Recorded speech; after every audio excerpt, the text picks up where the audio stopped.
Dears, कैसे हैं आप सब? I hope all of you will be fine. मैं स्वाति और आप सब मेरे साथ स्टडी कर रहे हैं मेरे चैनल माइंडफ्यूज एक्सप्लोजन पर। आज हम जो हमारा कंप्यूटर का टॉपिक चल रहा है मेलवेयर, उसी को आगे हम कंटिन्यू करने वाले हैं। लास्ट क्लास में हमने वायरस तक पढ़ लिया था और इसके आगे जो भी मेलवेयर के टाइप्स हैं जैसे कि रैनसमवेयर या फिर फिशिंग, इन सबको आज हम कंटिन्यू करेंगे। और अगर आपको कोई भी डाउट हो तो आप मुझसे कमेंट सेक्शन में पूछ सकते हैं। लेकिन वीडियो को स्टार्ट करने से पहले आप चैनल को सब्सक्राइब कर लें और वीडियो को लाइक कर दें। साथ ही ज्यादा से ज्यादा लोगों को शेयर करें ताकि जो भी न्यू अपडेट्स हैं वो आप सभी को रेगुलरली मिलती रहे। आइए, तो हमारा लास्ट क्लास में मेलवेयर क्या होता है ये हमने समझ लिया था और वायरस भी जो कि मेलवेयर के टाइप में आता है ये हमने पढ़ लिया था। आज हम देखने वाले हैं वर्म को। वर्म जो है इसका फुल फॉर्म होता है राइट ओनली रीड मैनी। और वर्म बिल्कुल वायरस की ही तरह है। वायरस में क्या होता था कि अगर आपके सिस्टम में वायरस आ गया है तो जिस भी फाइल में वायरस है, अगर आप क्या करोगे, उसको क्लिक करोगे तो वो अपनी कॉपीज बनाना स्टार्ट कर देगा या फिर अपने आप को रेप्लिकेट करना स्टार्ट कर देगा। बट वर्म में क्या होता है, ये जैसे ही आपके सिस्टम में आएगा ये स्टार्टिंग से ही क्या करता है, अपने आप को रेप्लिकेट करना स्टार्ट कर देता है या अपनी कॉपीज बनाना स्टार्ट कर देता है। तो ये कैसा है, आपका जो है सेल्फ रेप्लिकेटिंग होता है और जो रन करता है वो कैसे करता है, इंडिपेंडेंटली, यानी कि इसको किसी की जरूरत नहीं होती है, ये आत्मनिर्भर है। अब इसके फाउंडर कौन थे, तो इसके फाउंडर थे रॉबर्ट मॉरिस। और जो पहला वर्म है जो लिखा गया था वो किसने लिखा था, रे टॉमिल्सन ने। साथ ही जो फर्स्ट वर्म था उसका नाम क्या था, तो उसका नाम था मॉरिस वर्म। और इन्हीं के नाम पर ही जो वर्म है इसका नाम रखा गया। ये नेचर मैंने बताई दी आपका कैसा है, सेल्फ रेप्लिकेटेड है। और ये जो वर्म है ये क्या है, आपके वायरस से ज्यादा डेंजरस होता है। अब ऐसा क्यों, क्योंकि देखिए आपने कई बार सुना होगा कि जो वायरस होते हैं तो उनको हटाने के लिए या उसको कंट्रोल करने के लिए एंटीवायरस बनाए जाते हैं या आपको मार्केट में एंटीवायरस भी मिलेंगे। बट कभी वर्म के लिए सुना है ऐसा कोई टर्म, तो नहीं सुना। तो वही है कि वायरस को कंट्रोल करने के लिए तो एंटीवायरसेस हैं, बट वर्म को कंट्रोल करने के लिए क्या है, तो इसलिए वर्म क्या है, आपका मोर डेंजरस होता है देन वायरस। अब हमारा थर्ड है ट्रोजन हॉर्स। ये जो ट्रोजन हॉर्स होता है ये आपको ऐसे प्रिटेंड करता है जैसे कि ये आपके सिस्टम के लिए या आपके लिए बहुत ज्यादा यूजफुल है, बट ऐसा होता नहीं है। ये सिर्फ ऐसा प्रिटेंड करता है, दिखावा करता है और ये छिपकर सारी एक्टिविटीज पे निगरानी रखता है और फिर उस पर अटैक करता है। तो it pretends to be useful but actually not. और कभी कभी तो ये जो सिस्टम की सारी एक्सेसेस हैं उनका पूरा कंट्रोल तक अपने हाथ में ले लेता है। तो इसीलिए can take control of your computer.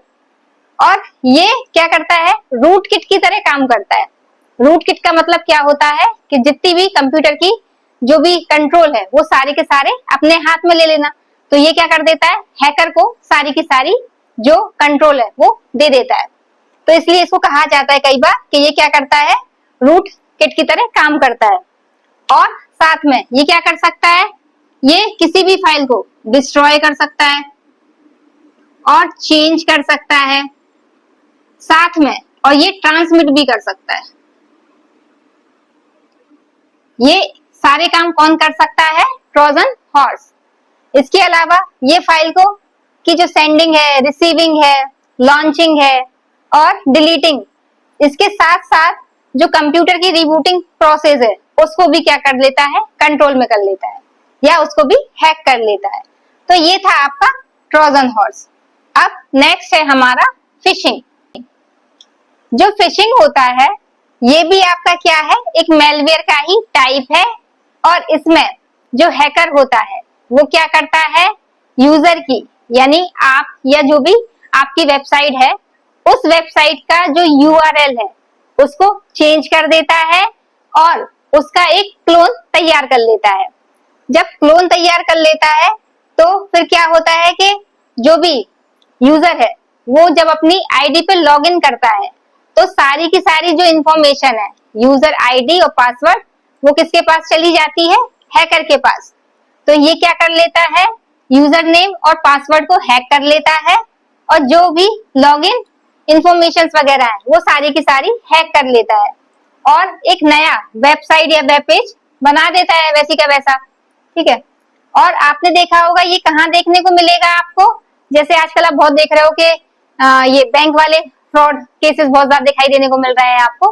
जैसे कि आप देखते हो कि एटीएम कार्ड हो गया, डेबिट कार्ड या फिर आपका प्लास्टिक मनी कार्ड है, तो उसमें क्या हो जाता है, कई बार डेटा जो लीक हो जाता है या डेटा हैक कर लिया जाता है, वो सब इसी के वजह से होता है।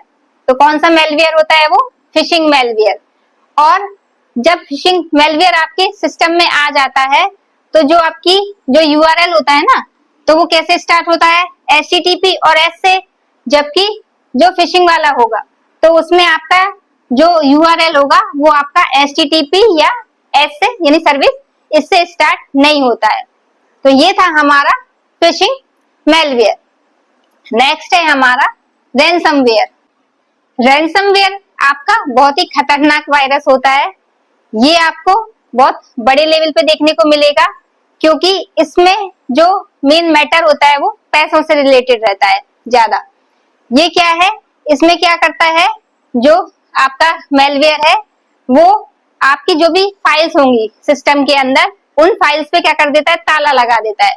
और जब आप उसको क्लिक करते हो तो एक मैसेज लिख के आता है कि if you want to open या एक्सेस दिस फाइल या फोल्डर तो you have to pay $2 lakh in bitcoins. किसमें, इन बिटकॉइंस वॉलेट। यानी कि यदि आप इस फाइल और फोल्डर को एक्सेस करना चाहते हो या ओपन करना चाहते हो तो आपको $2 लाख की जो है आपको फिरौती मांगता है। ठीक है। और वो किस फॉर्म में मांगता है, बिटकॉइन वॉलेट में। क्योंकि जो बिटकॉइन होता है ना वो एक ऐसा आपका मनी ट्रांसफर का वो है मीडियम, क्योंकि इसकी कोई गवर्निंग बॉडी होती नहीं है। ये कैसा है, आपका डिसेंट्रलाइज, मतलब कोई इसको गवर्निंग नहीं करता है। ना तो किसने पैसे दिए ये पता चलता है, ना ही ये पता चलता है कि किसके पास पैसे गए। तो इसलिए इसमें जो लेन देन होता है वो आपका हैकर करता है। ठीक है। जिससे कभी पता ही नहीं चल पाए कि किसके पास पैसा गया है, ये कोशिश की जाती है। ठीक है। तो ये था आपका रैनसमवेयर। और रैनसमवेयर में क्या होता है कि जैसे ही आपको मैंने बताया ना कि जैसे ही आप फाइल को क्लिक करोगे तो वो क्या कह देगा कि जब तक आप पे नहीं करोगे तब तक ये फाइल ओपन नहीं होगी। तो design to deny access to a computer system और डेटा। और फिर क्या करता है, ये वो करता था ना, फिरौती मांगता है। तो जो रैनसम है इसका मीनिंग ही होता है फिरौती। तो डिमांड फॉर रैनसम। ठीक है। और फाइल को क्या कर देता है, ये ताला लगा देता है, यानी कि इनकरप्ट कर देता है। और बाद में ये क्या कर देता है, जब उसको पेमेंट हो जाता है तो फिर ये क्या कर देता है, फाइल को खोल देता है। ये आपके और मेरे कंप्यूटर को हैक नहीं करता है, बल्कि ये क्या, जो आपकी जैसे गवर्नमेंट है उसका बहुत ही कोई क्रूशियल डेटा है तो उसके डेटा पे अटैक करता है। आपकी और मेरे डेटा पे अटैक करने से क्या ही होगा, हमको उसको कितना ही मिलेगा। तो क्योंकि इसको तो चाहिए ज्यादा, तो ये जो गवर्नमेंट हो गई तो उन सबके डेटा पे ये क्या करता है, अटैक करता है। और फिर क्या करता है, ये फिरौती की मांग करता है। ठीक है। तो पहला आपका जो रैनसमवेयर था वो था एड्स या पीसी। और कुछ अदर एग्जांपल्स भी आपको देखने को मिलेंगे, जैसे 2016 में आया था आपका लॉकी, या फिर 2017 में आपको देखने को मिला था WannaCry। इसने लगभग 150 कंट्रीज पे अटैक किया था उस टाइम पे। और ऐसे ही एक और एग्जांपल जैसे कि बैड रैबिट, ये भी 2017 में आया था। तो ये हमारे 5 मेलवेयर हमने देखे एक एक करके, virus, worm, Trojan horse, phishing और रैनसमवेयर। अब इसके आगे हम कल कंटिन्यू करेंगे। अगर आपको कोई भी डाउट हो तो आप मुझसे कमेंट सेक्शन में पूछ सकते हैं। और अगर आपको वीडियो अच्छा लगा हो तो आप वीडियो को लाइक कर दें और चैनल को सब्सक्राइब कर लें।